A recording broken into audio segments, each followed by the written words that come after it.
찬양 드리는 중에 희미한 환상을 하나 봤어요. 잘 일어나는 일은 아닙니다. 예, 가끔씩 나타나는 일이에요. 동산이 있고 나무가 큰 게 하나 서 있었습니다. 뚜렷하지는 않고 희미했어요. 뭐 기도하는 가운데 뭐 환상이나 뭐 그런 것들이 보이잖아요. 그러면 물어보십시오. 예수님한테, 성령님한테 이게 도대체 무슨 뜻입니까? 라고 물어보십시오. 의의 나무라고 이야기를 합니다. 의의 나무. 이사야 61장에 있거든요. 이사야 61장에 보면은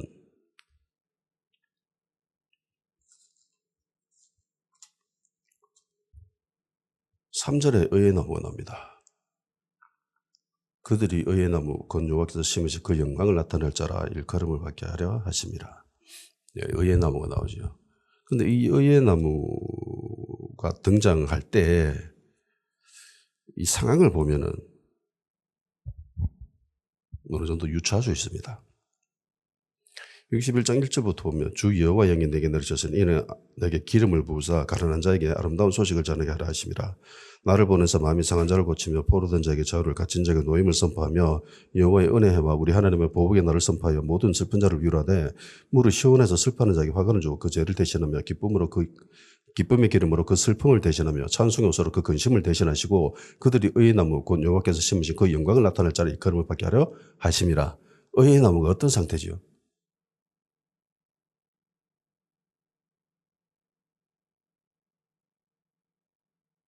막말로 이 의의 나무가 가진 자예요? 아니면은 지극히 가난한 자들입니까?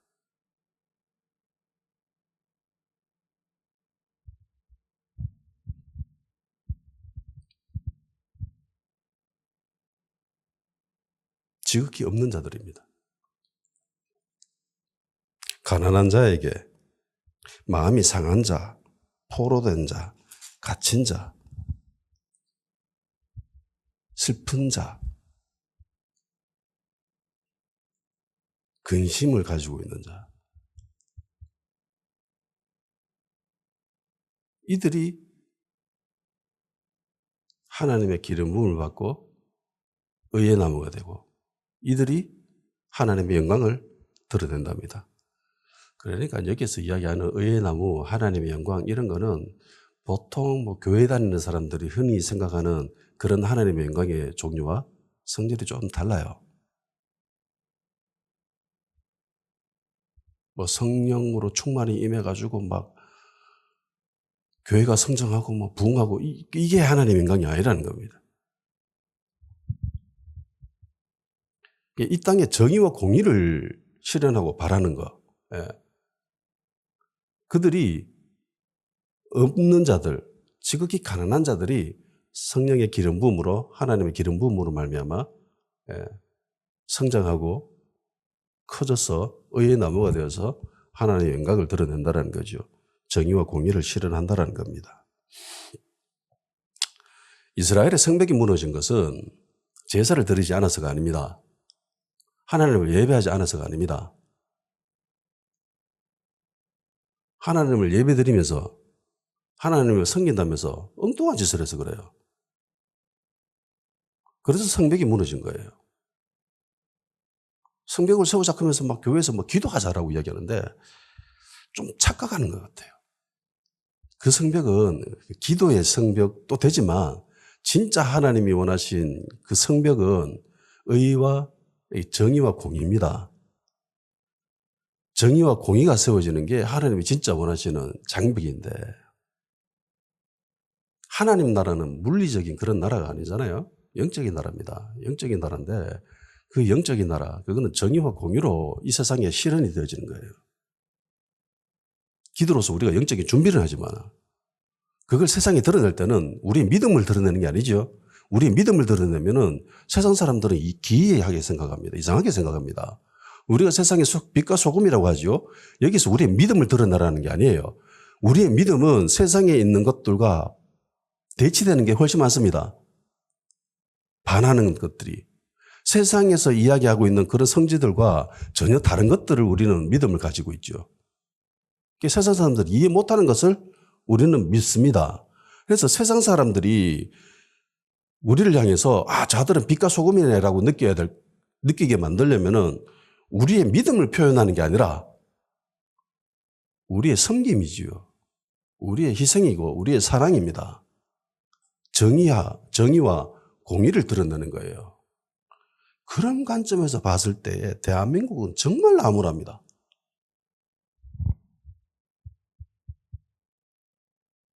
정의도 없고 공의는 더 개판이고.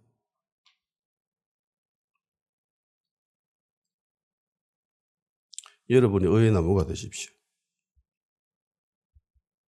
재미난 거는요, 의의 나무들이라고 하지 않았습니다.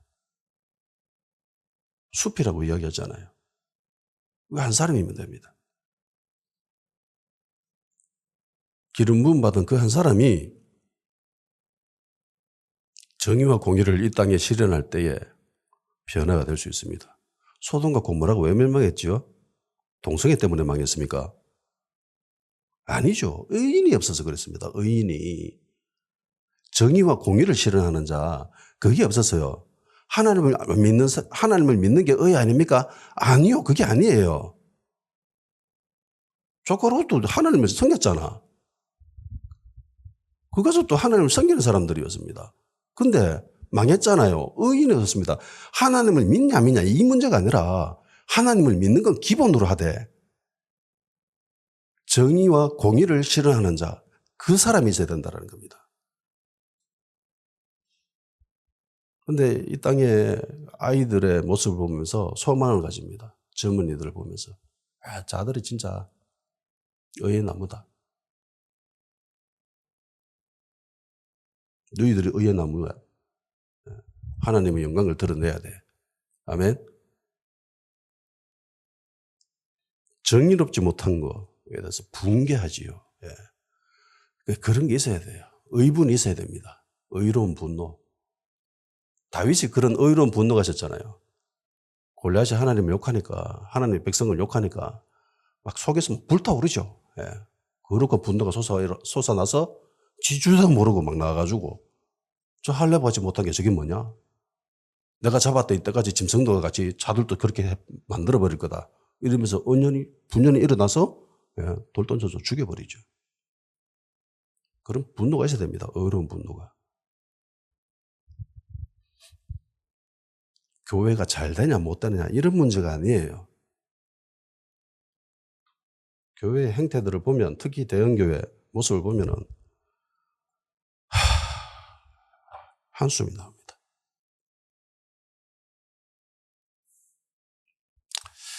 자, 하나님 말씀 한번 보도록 합시다. 사도행전 13장 1절에서 3절.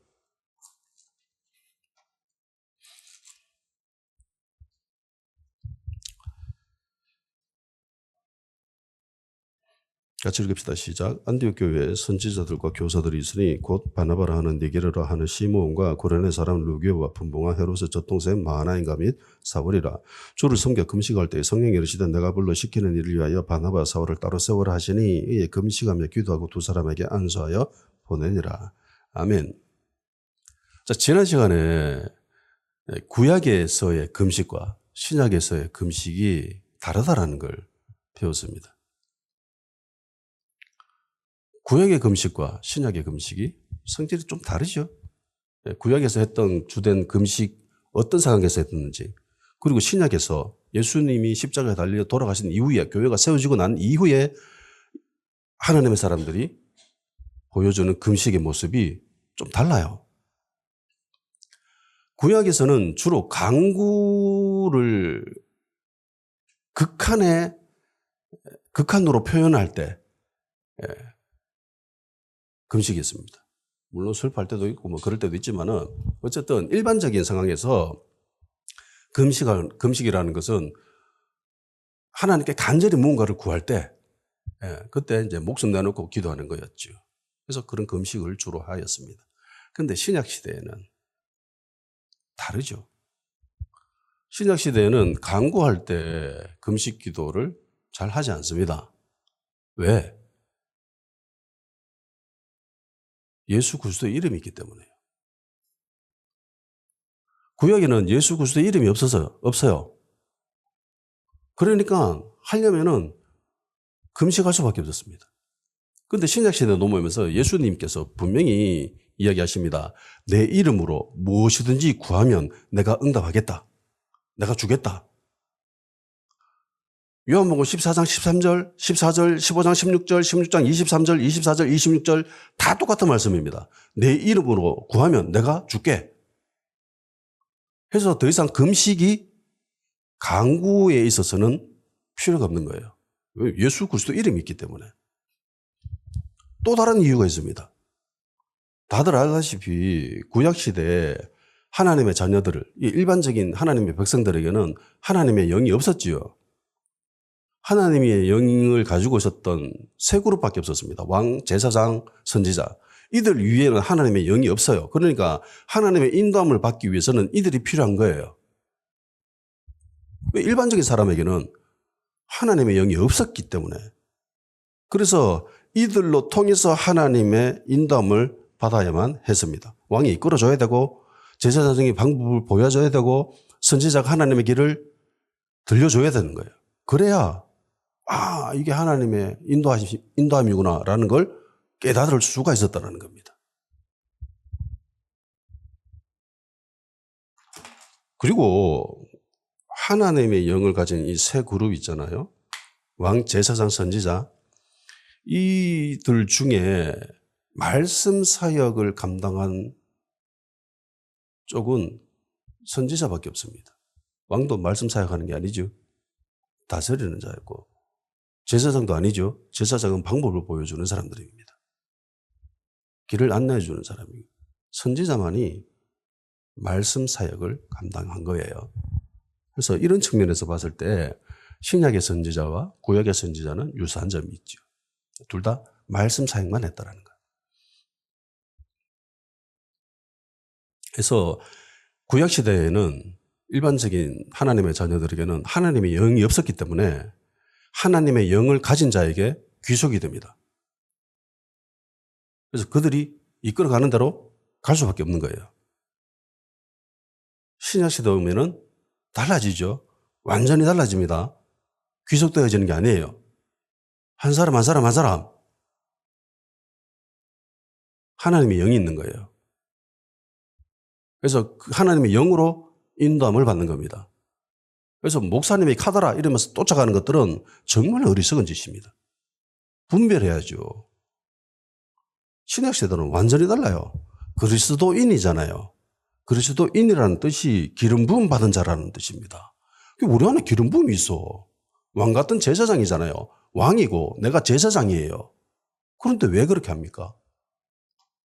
우리 안에 성령님이 계세요. 로마서 8장 14절 무릇 하나님의 영으로 인도함을 받는 사람은 곧 하나님의 아들이라. 하나님의 아들, 하나님의 자녀의 특징, 하나님의 영으로 인도함을 받는다. 하나님의 영은 어디 있죠? 우리 안에 있습니다. 우리 안에 하나님의 영도 있고 성령님도 계시고 나의 영도 있죠. 거듭난 나의 영도 있습니다. 그렇기 때문에 더 이상 구약에서 왕, 제사장, 선지자 역할이 필요가 없는 겁니다. 오직 필요한 것이 있는데 그거는 하나님의 영으로 인도함 받기 위해서 내 안에 하나님의 영의 양식을 채우는 거죠. 영의 양식을 채우는 겁니다. 내 영이 거듭났잖아요. 새로 태어났잖아요. 그러면 이것을 키워야죠. 성장시켜야죠. 양육해야죠. 엄마가 아이 태어나면 계속 젖을 물리죠. 왜 물립니까? 키우려고. 성령이 태어나서 나의 영이 태어났어요. 거듭났습니다. 방치해 놓습니까? 안 되지요. 큰일 납니다. 병듭니다. 영을 키워야 돼요. 어떻게? 하나님의 양식으로. 말씀을 먹여야 되는 거예요. 그리고 기도를 하나님과 교통하고 소통해야 됩니다. 구약의 선지자와 신약의 선지자의 동일점은 말씀을 전하는 사명을 맡았다라는 차이가 있죠. 공통점이 있습니다. 결정적인 차이점은 주의 영이 있느냐 없느냐 차이지요. 구약의 선지자는 그들에게만 하나님의 영이 있었습니다. 일반적인 사람에게 하나님의 영이 없었지요. 신약에 오면은 신약의 선지자여도 하나님의 영이 있지요. 그런데 일반적인 하나님의 자녀들에게도 하나님의 영이 있습니다. 그런데 신약의 선지자는 말씀을 전하는 사명, 그 기름 부음에 좀 더 탁월하다라는 거죠. 좀 더 강한 기름 부음이 있었다라는 겁니다. 이게 정도의 차이예요. 그래서 안디옥 교회 선지자들과 교사들이 했던 일을 한번 보세요. 1년 동안 말씀만 가르치죠. 집중적으로 말씀만 가르칩니다. 제대로 된 말씀을 가르친 결과 어떻게 되죠? 사람들이 생각이 달라집니다. 가치관이 변하고 오는 거예요. 생각이 달라지고 가치관이 변화되면 행동이 달라집니다. 초대교회사를 읽어보면요, 공통점이 있습니다. 성경에 나와 있지 않는 역사적으로 기록되어 있는 그런 초대교회의 모습들, 이야기들을 보면은 초대교회 성도들이 보여준 동일한 모습, 그게 착했다라는 거예요. 생각할 수 없을 정도로 엄청나게 착했대요. 말도 못할 정도로 착했답니다. 그래서 예수님을 모르겠는데 자들이 너무 착하니까, 그래서 예수 믿기로 결정한 사람들이 정말 많았대요. 그 모습에 반해서. 그런데 오늘날 우리 교회 성도들의 모습을 보면서 세상 사람들이 그렇게 생각합니까? 제가 교회를 다니기 전에, 예수님 믿기 전에 교회 사람들이라고 생각하면 가장 먼저 떠오르는 사람 이미지가 이기적이다. 자들은 정말 이기적이다. 그런 생각이었습니다. 하나님의 은혜로 정말 버리지 같아 나도 예수님을 믿게 됐습니다. 그리고 하나님의 은혜로 또한 이렇게 말씀 전가하는 사명도 맡게 됐습니다. 지금 내가 가지고 있는 이미지도 똑같아요. 이기적입니다. 교회 다니는 사람들, 세상 사람들보다 훨씬 이기적입니다. 세상 사람들은요, 좀 친해지고 막 이렇게 술 한잔하고 이렇게 되면은 경계가 허물어져요. 그러면서 막 자기 거 퍼주기도 합니다. 그런데 교회 다니는 사람들은 그런 것도 없어요. 정말 이기적입니다. 현재 대한민국의 세상 사람들이 교회를 향한 이미지가 어떨 것 같습니까? 물론 이미지가 뭐 중요한 건 아니죠. 그런데 이미지가 필요합니다. 왜? 보여준 모습이거든요. 축적된 데이터거든요.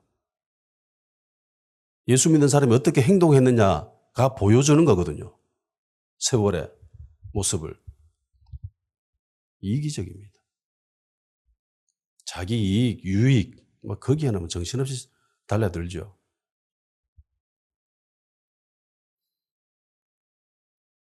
안디옥에서 이 사람들이 그리스도인이라고 이름을 듣지요.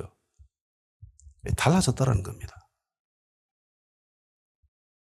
달라져야 돼요. 가장 큰 특징은 이들이 생각이 달라졌다는 거예요. 이들이 국제 상업도시잖아요. 돈에 미친 사람들입니다. 그런데 예루살렘 교회를 위해서 헌금하잖아요. 작정회가 엄청난 금액을 헌금합니다. 어떻게 이럴 수 있죠? 가치관이 달라졌기 때문에. 돈이 전부였는데 예수님이 전부다라고 바뀌어졌기 때문에. 그래서 이전에는 목숨과도 같은 돈을 그렇게 헌금할 수 있는 거예요. 안 그러면 못하죠. 기도가 아닙니다. 은사가 아니에요. 가치관이 변해요. 진짜예요. 그게. 불도 아니고 강한 바람도 아니고 지진도 아니죠. 그 뒤에 세미한 음성, 그게 진짜예요. 그게 우리를 변화시킵니다. 안디옥 교회 리더들의 섬김이란 하나님의 자녀들을 말씀으로 잘 가르친 거죠. 그래서 하나님의 인도함을 받을 수 있게끔 그렇게 코칭해 줬습니다. 가이드해서 결국은 성공했습니다. 그리스도인이 된 거죠. 신약시대 모든 그리스도인들은 하나님의 영을 소유하고 있습니다. 우리가 하나님의 영을 소유하고 있다는 것은 우리가 뭔가를 해야 된다는 뜻이기도 하지요. 구약의 하나님의 백성들은 영을 신경 쓸 필요가 있어요, 없어요? 필요 없습니다. 영이 없기 때문에 오로지 육을 관심 가지고 혼을 관심 가져서 거기에 에너지를 쏟으면 끝이었습니다. 잘 먹고 잘 살고 뭐 공부하고 뭐 그걸로 끝이에요. 그런데 신약 시대에 오게 되면은 하나님의 백성들이 영보다 육보다 더 관심 가져, 영이나 육이나 혼보다 더 관심 가져야 될 것이 영입니다. 영에 관심을 가졌어야 돼요. 왜냐하면 새로 태어났기 때문에. 내 안에 있는 이 영을 유지시켜야 되고요. 성장시켜야 됩니다. 여기 관심을 가져야 되고 힘을 쏟아야만 됩니다. 구약에는 없던 일이지요. 구약에는 없었습니다. 영이 없었기 때문에. 왕이 할 일이고 그건 제사장이 할 일이고 선지자가 할 일이지 일반 하나님의 백성들은 할 일이 전혀 필요가 없는 거예요. 영이 없기 때문에. 그런데 신약 시대에는 이걸 해야 됩니다. 왜? 우리가 왕이고 제사장이고 선지자이기 때문에. 예수 믿는 모든 사람들이.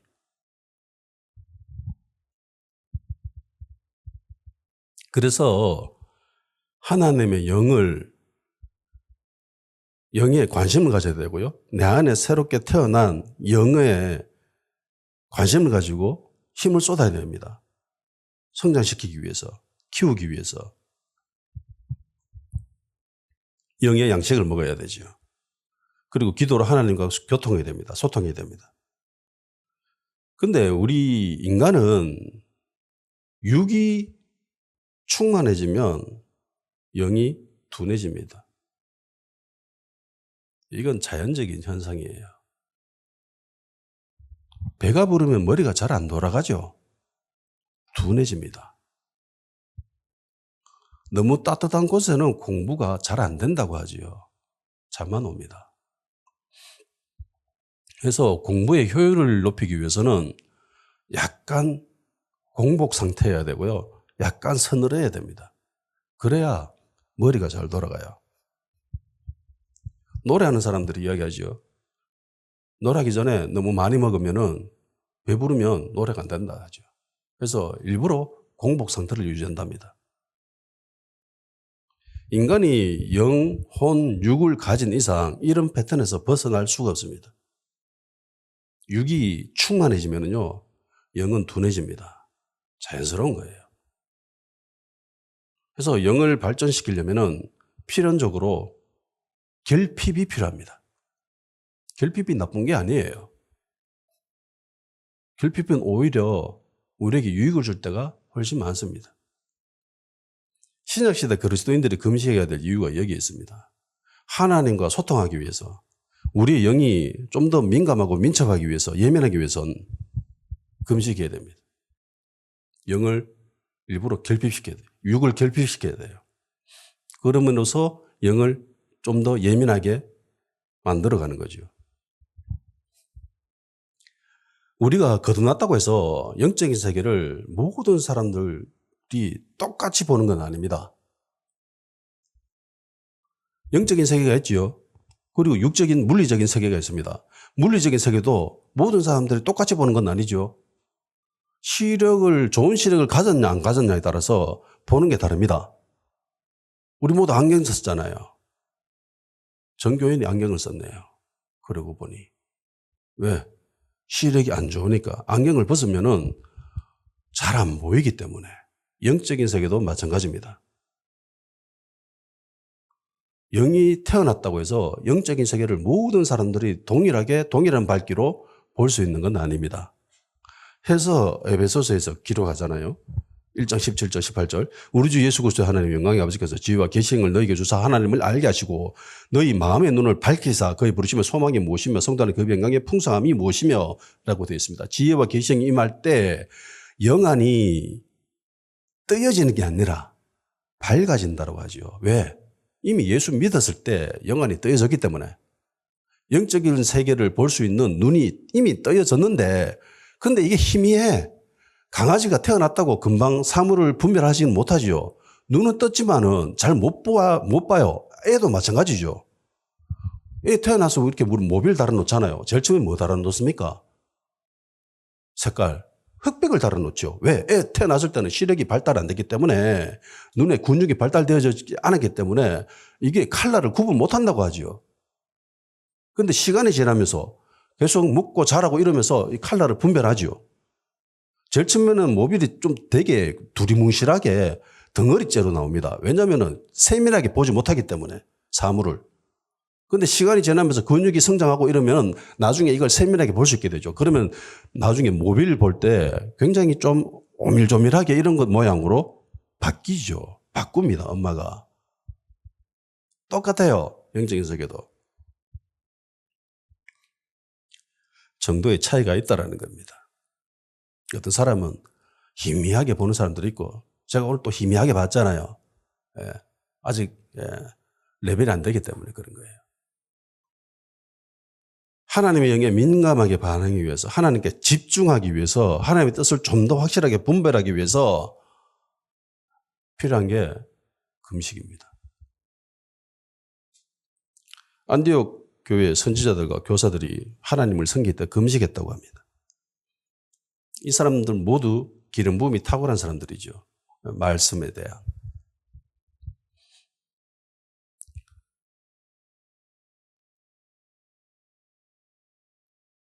본문을 넘길까 하다가 생각했는데 하나님이 마음을 주셔서 섬긴다는 부분에 대해서 조금 더 살펴봐라 라고 하셔서 이 섬긴다, 하나님을 섬길 때 금식했다, 이거 한번 살펴봅시다. 이게 단지 예배 드렸다라는 게 아닙니다. 우리가 지금 11시에 나와가지고 예배 드리고 있는 이거 단지 이거를 이야기하는 것만은 아닙니다. 이거는 일부분이에요. 섬긴다라고 하는 이 단어를 찾아보면은 공적으로 섬겼다, 그런 의미입니다. 그러니까 공식적인 자리에서 공식적인 형식과 절차를 거치면서 주님을 섬겼다라는 거예요. 그런 행동을 했다라는 겁니다. 그러니까 이들이 섬겼다라는 거, 이거 주일 예배 한번 드렸다, 이런 차원이 아닌 거예요. 왜냐하면은 이들이 주님을 섬겼다라고 하는 것은 일회적인 모양이 아니에요. 문맥상으로 봤을 때 이들은 꽤 오랜 시간 동안 금식하면서 주님을 섬겼다라는 걸 알 수 있습니다. 금식하면서 주님을 쭉 섬기고 가고 있을 때에 그때 성령님의 음성이 들렸고 그래서 준비하고 또 금식기도 하고 안수해서 파송했습니다. 꽤 오랜 시간 동안 한 며칠 동안 했을 수 있죠. 충분히 그렇게 했을 겁니다. 그러니까 오늘날로 치면은 이 모습은 어떤 모습과 유사하냐면은 부흥회, 수련회, 성령 집회 이런 것과 비슷한 겁니다. 보통 며칠 잡잖아요. 길면은 한 일주 가까이. 그렇게 잡고 쭉 집회를 이어갑니다. 하루 종일. 잠자는 거 빼고는 계속 하나님께 집중하는 그런 섬김. 이걸 하고 있었다는 거예요. 주님의 임재로 가득 찬 그런 예배를 드리고 있었습니다. 오늘날 우리 현재 교회들이 드려지는 이런 예배 시스템과는 조금 다르죠.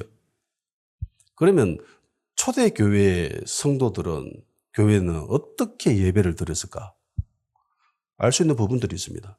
에베소서 5장 19절 시와 찬송과 신령한 노래들로 서로 화답하며 너희의 마음을 주께 노래하며 찬송하며 이 예배드리는 모습이에요. 고린도전서 14장 26절 그런즉 형제들아 어찌할까 너희가 모일 때에 각각 찬송시도 있으며 가르치는 말씀도 있으며 계시도 있으며 방언도 있으며 통역함도 있나니 모든 것을 덕을 세우기 위하여 하라. 아마 안디옥 교회에서 주님을 섬기던 모습과 비슷할 거예요. 금식하면서 시를 부르고 찬송을 하고 노래를 부르고 신령한 노래, 영적인 노래, 방언으로 하나님을 찬양하는, 그리고 말씀도 가르치고 그리고 계시도 있고 환상도 나오고 통역도 일어나고 이런 예배. 주님의 임재로 그냥 충만한 그런 예배지요. 그것도 이제 질서 있게. 적어도 중구난방처럼 나도 해야 이런 게 아니라 정말 성령님이 임재하는 가운데에 정말 자연스럽게 이런 영적인 일들이 일어나는 거지. 이런 예배 가운데 5명의 리더들이 금식해야 한다는 느낌을 받습니다. 정확한 것은 몰라요. 정확한 것은 모르는데 주님을 먼저 섬겼고 그리고 금식을 했습니다. 분명하지 않지만 이 5명 모두가 뭔가 희미한 느낌을 받은 것 같아요. 우리 금식해야 될 것 같다. 그래, 우리 한번 금식해보자. 그래서 영이 민감해져야 될 필요가 있지요. 하나님의 뜻을 분명히 알아낼 필요가 있었습니다. 성령님의 음성을 들을 필요가 있었습니다. 그래서 금식하자라고 했을 수 있겠지요. 주님의 분명한 뜻을 알기 위해서. 어쩌면 교회의 방향성을 위해서 기도했을 수도 있습니다. 우리가 지금 현 상태를 계속 유지해야 되는지 아니면 다른 일을 해야 되는지. 그리고 지금 안디옥 교회를 경험하면서 이런 교회를 타 지역에서도 세워야 될지 아마 그런 느낌을 받아서 금식해 줄 수도 있습니다.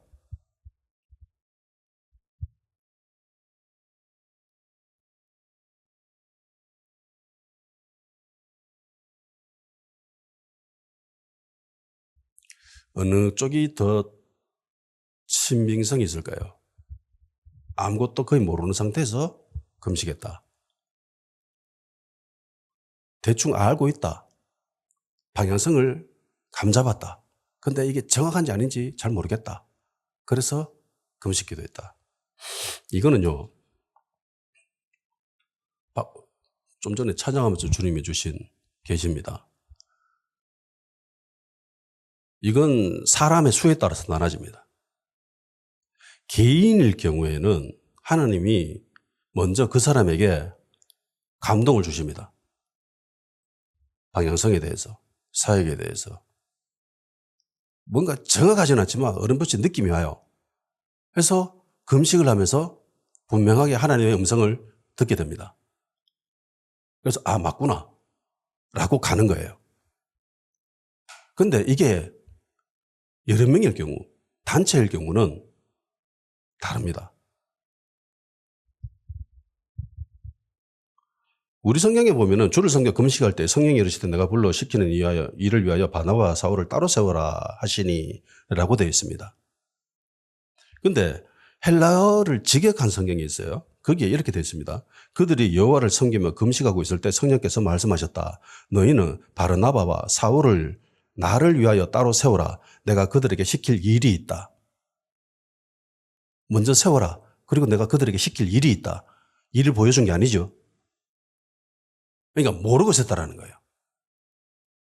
전혀 감을 잡고 있지 않았다는 겁니다. 그냥 단순히 그냥 금식의 필요성만 느끼고 있었어요. 이들은. 그리고 기도하고 있는 가운데에 성령님께서 이 5명 모두에게 똑같은 말씀을 하신 거죠. 5명에 모두 똑같은 말씀을. 그러니까 이게 확증이 되는 겁니다. 확증의 단계가 필요한 거예요.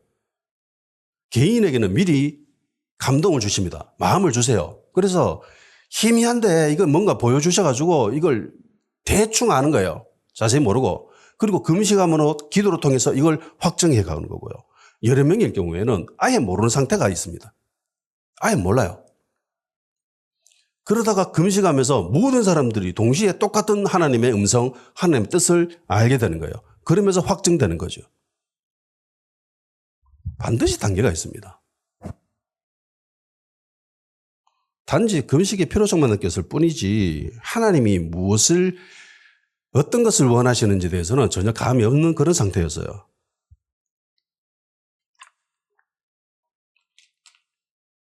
그래서 금식 기도를 했고 성령님의 음성을 듣게 되죠. 사역의 방향성이 결정됩니다.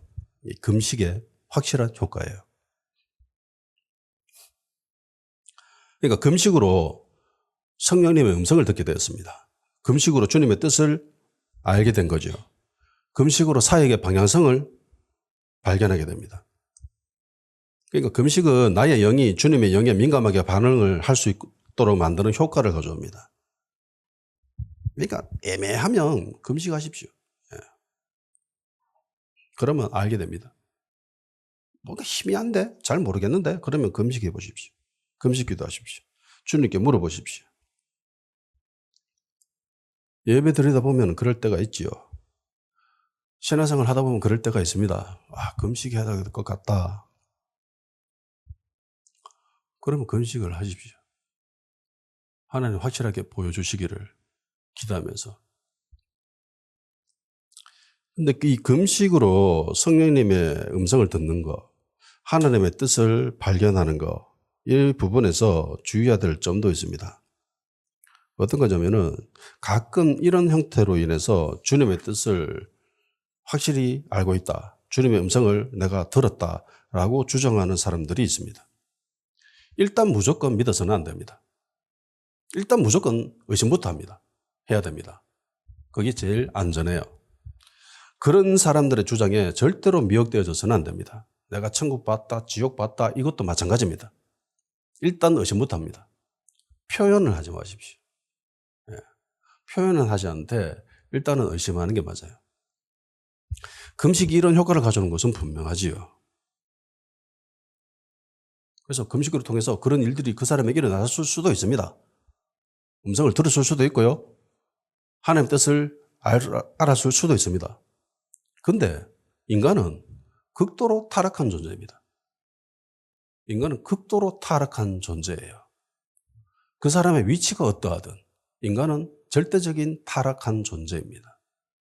예수님을 믿어도 마찬가지입니다. 교회 신앙생활을 오래 했어도 마찬가지입니다. 직분자가 되어도 마찬가지고 큰 교회 담임 목사여도 마찬가지입니다. 총회장이어도 마찬가지예요. 이거는. 인간은 절대적으로 타락한 존재입니다. 그래서 인간은 정말 쉽게 자기 욕심에 미혹이 돼요.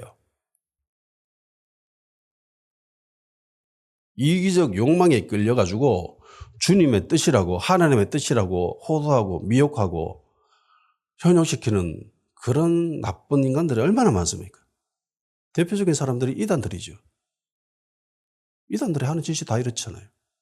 하나님의 뜻을 봤다, 알았다, 성령님의 음성을 들었다 이러면서 다 지옥으로 끌고 갑니다.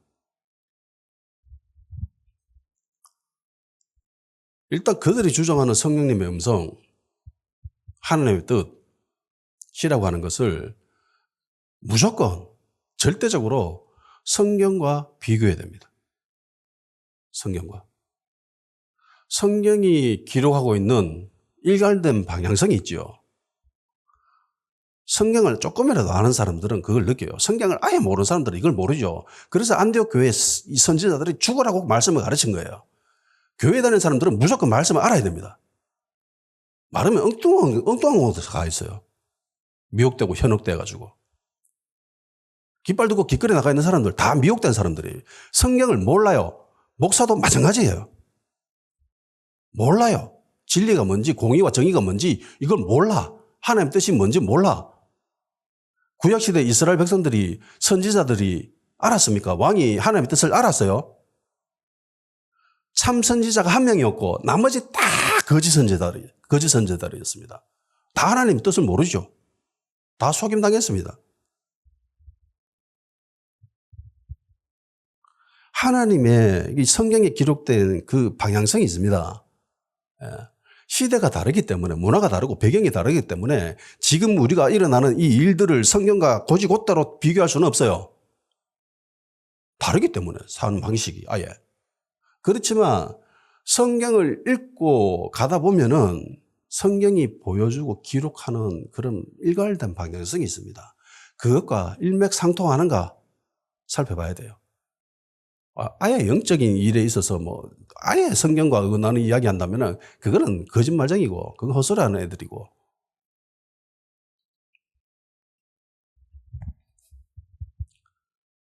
성경적인 상식에서도 어긋나서는 안 됩니다. 죽여야 된다, 감옥에 쳐넣어야 된다. 성경에 어디 그런 이야기가 있습니까? 왜 자기 욕심에 이끌린 거죠, 다들. 세상의 일반적인 상식과도 어긋나서는 안 됩니다. 세상의 법칙과 어긋나서도 안 돼요. 하나님의 자녀가 세상의 법을 어기면서 가는 게 그게 말이 돼요? 예수님도 세상의 법을 어겼었습니까? 예수님도 그러지 않았어요. 예수님의 제자들도 그러지 않았습니다. 그런데 이 땅의 교회와 성도들이 왜 그러고 있습니까? 왜 세상의 법을 어겨가면서까지 그렇게 해요? 그것도 헌법을. 미친 짓입니다, 그거 진짜. 그래서는 안 돼요. 법을 준수해야 됩니다. 법을 준수해야 돼요. 늘 상위법의 원칙이라는 게 있죠. 법의 일반적인 가장 기본되는 겁니다. 상위법이 가장 우선입니다. 헌법이 최고고요. 그리고 우리는 예수님을 믿는 사람들이기 때문에 하나님의 법을 더 우선순위에 둬야 되지요. 그래서 하나님의 법과 세상의 법이 부딪힐 때에는 우리는 대들어서는 안 돼요. 공격해서도 안 됩니다. 무기 들고 가서 막 이렇게, 성경 어디에도 그런 말이 없잖아요. 그냥 믿음으로 대적하는 거예요. 나의 믿음의 위치를 지키는 거예요. 그러다가 죽으면 죽는 거예요. 그게 순교잖아.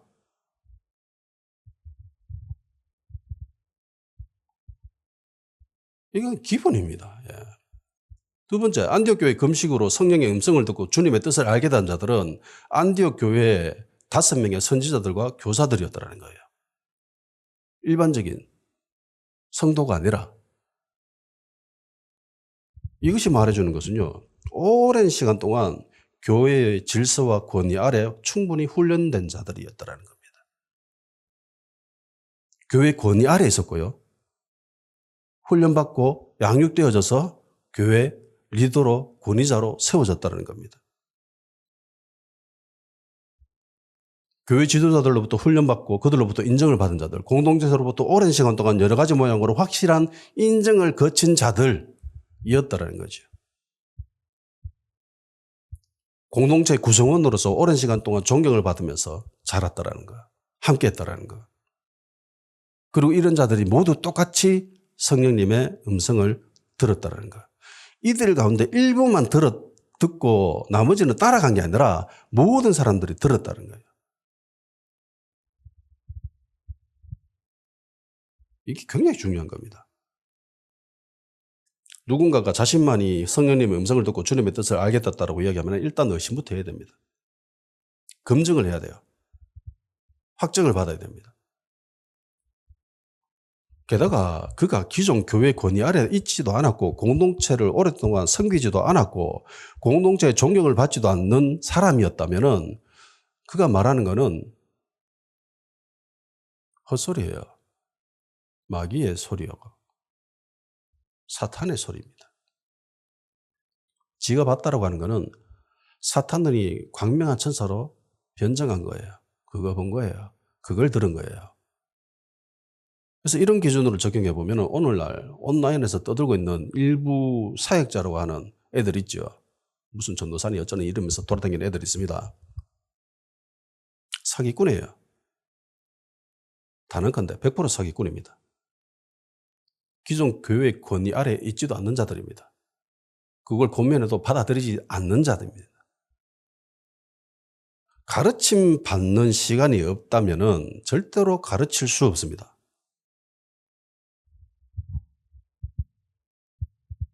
기존 권위 아래 훈련되어지지 않고 절대로 권위자가 되어질 수 없습니다. 절대적인 진리예요. 바울을 보세요. 다메섹에서 그런 일을 겪고 바로 리더로 세워집니까? 아니죠. 오랜 시간 동안 훈련받습니다. 그리고 자기 고향 가가지고 한동안 그 몰르잖아요. 바나바 때에 와서 바나바가 안디옥에 와서 그리고 나서야 이제 본격적인 리더로 세워져요. 오랜 시간 동안 확증의 단계를 거쳐 있는 겁니다.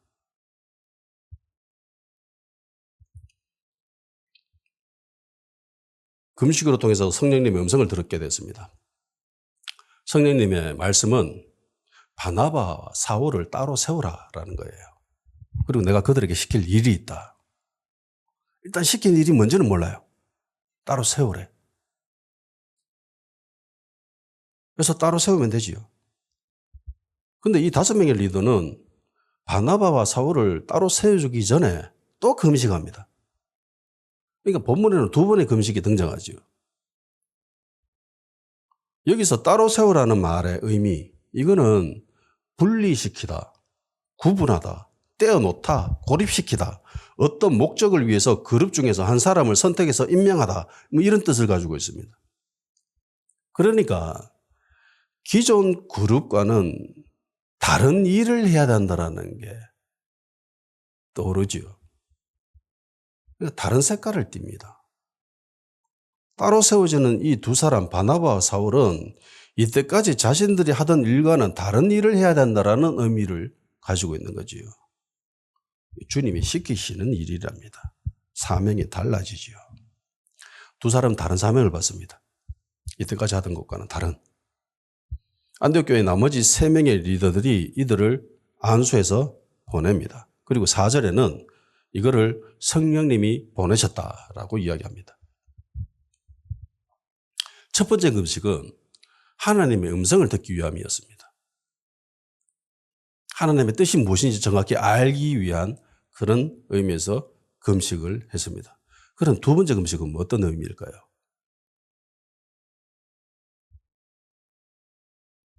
하나님의 음성을 들었잖아요. 하나님의 뜻을 이제 온전히 알았습니다. 그런데 이 2번째 금식은 어떤 의미에서 금식이었을까요?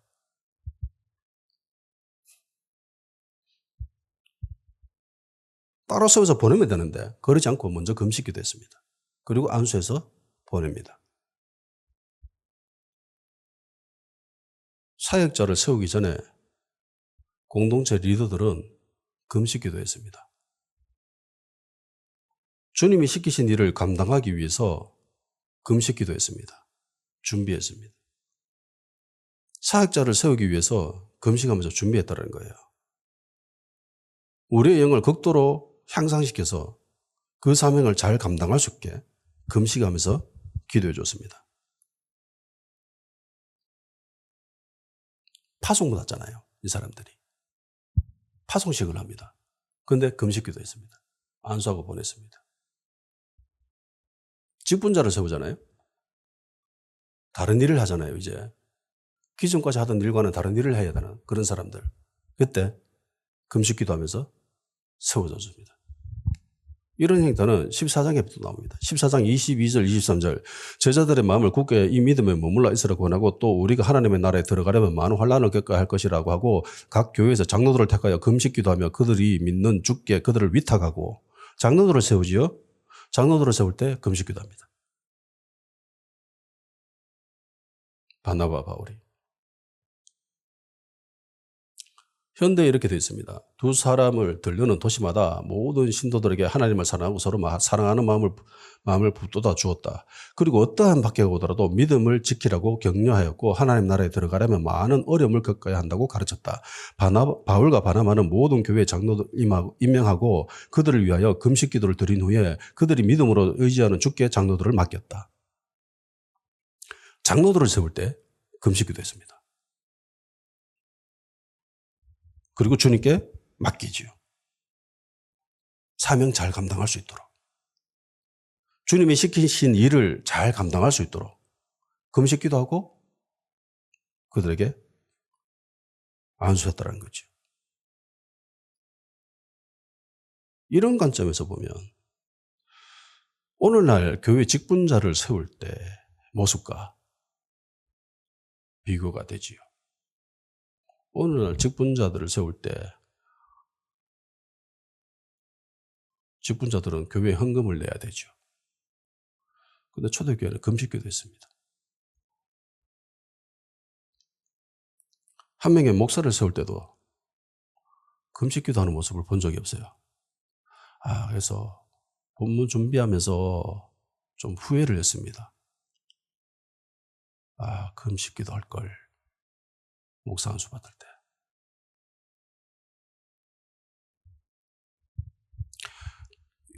이들의 모습과 현재 우리들의 모습을 비교하면은 너무 좀 자만하지 않는가라는 생각이 들어요.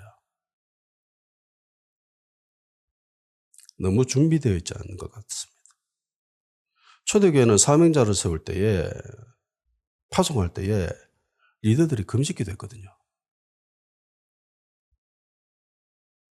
사도들이 교회 장로를 세울 때도 금식기도 했거든요. 주님께 사역자를 맡길 때 금식기도 했거든요. 주님이 시키신 일을 잘 감당할 수 있도록 금식기도로 도와줬습니다. 준비시켰습니다. 교회 직분자를 세울 때도 금식기도해야 됩니다. 육에 의존하는 것이 아니라 나는 영에 의존하겠습니다. 영으로 나는 이 모든 일을 감당할 겁니다라고 그렇게 표현하는 것으로 해야 되는데 못했다라는 거죠. 육을 절제하지 못하는 자는 결국 영적인 일도 감당하지 못합니다. 이건 진리예요. 자기 육 하나 이걸 자기 마음대로 절제하지 못하고 제어하지 못하면은 영은 더더욱 못하죠. 감당할 수가 없습니다. 우리의 육을 절제할 수 있는, 제어할 수 있는 가장 효과적인 방법이 금식입니다. 금식은 식욕을 억제하는 거죠. 식욕을 금하는 겁니다. 다니엘과 세 친구의 모습을 한번 볼까요? 다니엘 1장에 이 다니엘과 세 친구의 모습이 나옵니다. 제일 먼저 다니엘이 요구를 하죠. 황관장에게. 난 왕의 음식이나 포도주를 안 먹겠다. 그렇게 이야기합니다. 왕의 음식은 대부분 기름진 것들이죠. 예. 칼로리가 굉장히 높은 맛있는 그런 음식입니다. 포도주 안 먹겠다고 합니다. 황관장이 도대체 왜 그러는데 음식 안 먹으면 너희들이 꼬라지가 말이 안 좋게 되고 그러면은 나 왕한테 큰일 난다. 그러니까 다니엘하고 세 친구가 일단 그러면 열흘 동안 한번 테스트 해봐라. 예. 채식할게. 물만 줘. 보고 상태가 안 좋으면 당신 원하는 대로 상태가 괜찮으면 우리가 원하는 대로 계속 할 수 있게 해달라. 요구해야지. 테스트 해본 결과 더 좋아지죠. 더 좋아집니다. 15장 17절. 열흘 후에 그들의 얼굴이 더욱 아름답고 살이 더욱 윤택하여 왕의 음식을 먹는 다른 소년들보다 더 좋아 보인지라. 그래 감독하는 자가 그들에게 지정된 음식과 마실 포도들을 제하고 채식을 주니라. 하나님이 이 네 소년에게 학문을 주시고 모든 서적을 깨닫게 하시고 지혜를 주셨으니 다니엘은 또 모든 화상과 꿈을 깨달아 알더라. 다니엘은 음식을 금하지는 않았어요.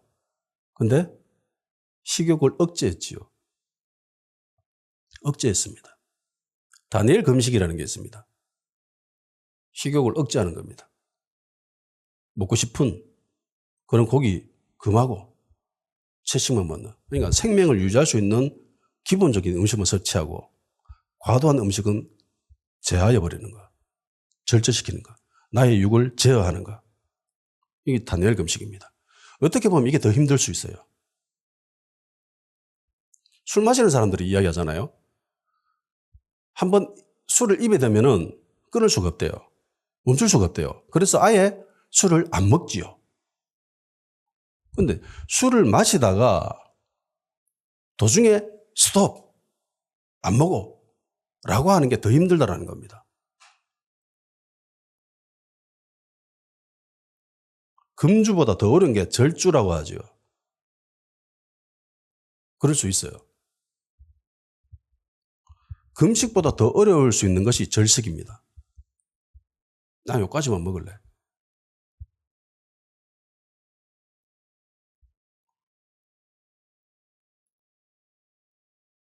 육을 제어하는 방법 중에 하나입니다.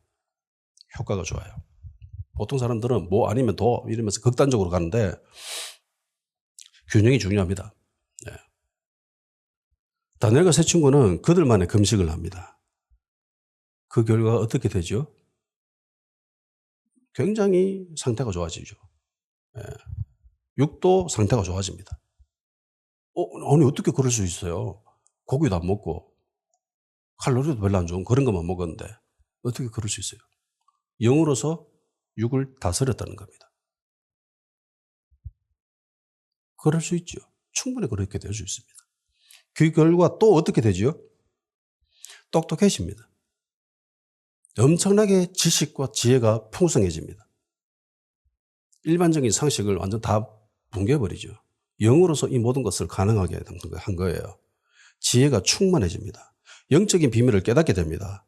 주의 영으로 충만해지죠. 그리고 기적과 이적이 이들로 통해서 나타나죠. 그리고 이들이 나중에 감당해야 될 일들이 있죠. 그 일들을 잘 감당해냅니다. 어떤 어려움과 환란이 있어도 잘 감당해냅니다. 그 비밀이, 그 비결이 제가 보건대 금식이 있습니다. 그러니까 식욕을 억제하는. 다니엘 금식도 일종의 금식이거든요. 14장, 사도행전 14장 22, 23절에 이 장로들을 세울 때에 바울이 이런 말을 하잖아요. 하나님 나라에 들어가려면 많은 환란을 겪어야 된다. 고통당해야 된다. 그리고 장로를 세웁니다. 금식기도 했죠. 그러니까 주님이 시키신 일은 어려움이 있어요. 많은 환란이 있습니다. 고통이 따릅니다. 핍박이 있습니다. 금식기도로 준비하는 거예요. 다니엘도 나중에 왕이 세우잖아요. 왕이 그 직분이 있습니다. 사명이 있습니다. 근데 그게 평안하게 일이 진행되어져요? 아니죠. 온갖 어려움과 힘듦이 있습니다. 목숨을 위협하는 그런 상황에도 빠지게 되죠. 근데 그 모든 것들을 다 이겨내지요. 감당해냅니다. 영으로서 육을 다스렸기 때문에. 그러니까 자신에게 주어진 길을 가는 데 있어서 어떤 어려움과 고난이 오더라도 믿음으로 이겨낼 수 있게 해주는 것이 바로 금식의 효과입니다. 금식기도. 담대해 줄 수가 있는 거고. 그게 금식기도의 굉장히 뛰어난 효과입니다. 너무 뒤늦게 본문의 비밀을 발견해서 안타까운 마음이 듭니다. 다 같이 기도하는 시간 가지도록 합시다. 육신의 일보다 나의 영에 더 관심을 기울일 수 있게 하여 주시옵소서. 영으로서 육을 제어할 수 있게 하여 주시옵소서. 그래서 주님의 음성을 듣게 하시고 주님의 뜻을 알아갈 수 있게 하시고 금식기도로 주님의 사람을 세울 수 있는 교회, 금식기도로 주님의 사명을 잘 감당할 수 있는 그런 교회, 금식기도로 우리에게 어떤 어려움과 환난과 핍박이 있다 하더라도 잘 감당하고 승리할 수 있는 그런 성도가 되어갈 수 있도록 역사하여 주시옵소서.